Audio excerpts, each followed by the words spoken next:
Bonjour, monsieur Florent Rondet, vous êtes CEO au Swiss Education Group, une école hôtelière. Dites-nous quelles sont les perspectives de recrutement dans l'hôtellerie-restauration. Pourquoi peut-on s'orienter vers ce secteur? Bonjour, c'est une des industries les plus importantes dans le monde entier. Il faut savoir qu'il y a des opportunités de travail énormes. Alors évidemment, ça peut dépendre des marchés, que ce soit en Europe, en Amérique latine ou en Asie. Mais le marché de l'emploi est là. Il suffit d'être au bon endroit, de pouvoir envoyer son CV dans les bonnes compagnies. Donc je pense qu'il faut que les gens comprennent qu'il y a des hôtels qui s'ouvrent tous les jours dans le monde entier. Quand on parle d'une ouverture d'hôtel, on ne parle pas de 3, 4, 5 emplois, on parle de 200 jusqu'à 1000 emplois. Donc c'est clair que c'est un marché en pleine expansion. Aujourd'hui, il y a plus d'une personne sur 9 dans le monde travaille dans le domaine du tourisme et de l'hôtellerie dans le monde. Donc c'est très important. Et on peut en fait postuler à tous les niveaux?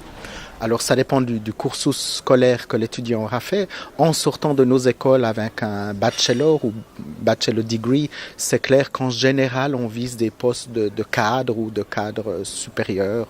Cela dépend non seulement du cursus scolaire mais aussi des stages que les étudiants auront fait dans leur carrière professionnelle. Justement, qu'apprend-on en fait dans vos écoles et jusqu'à combien de stages en fait peut-on faire durant son cursus?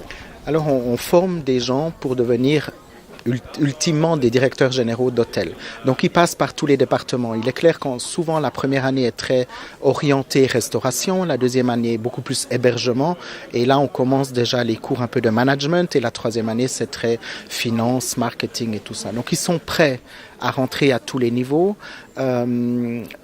Il est clair qu'après, les débouchés sont énormes. Donc, on peut travailler dans un hôtel, mais il y a beaucoup d'autres industries qui sont en relation avec l'hôtellerie dans le tourisme et les carrières sont là. Et qu'attendent justement les entreprises de vos étudiants? Alors, ils attendent principalement que les étudiants soient des bons théoriciens, qu'ils puissent mettre en place des stratégies, mais qu'ils puissent les appliquer. Alors, de n'apprendre que dans des livres, souvent, ça ne suffit pas pour ce métier. Vous demandiez tout à l'heure combien de stages. Dans la formation hôtelière, il y a minimum 2 stages d'environ 6 mois.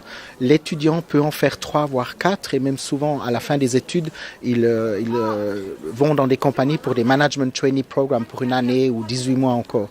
Donc la partie pratique est très très importante et c'est la force de la Suisse ou de nos écoles où la balance entre les cours théoriques et les cours pratiques est énorme parce que c'est ce qu'il faut. Il faut des praticiens. Et vos étudiants peuvent exercer partout dans le monde? Partout dans le monde. Après, ça dépend de leur nationalité, des restrictions en termes de visa, évidemment, parce que suivant quel passeport on a, on ne peut pas forcément travailler partout, mais les perspectives sont là dans le monde entier, absolument.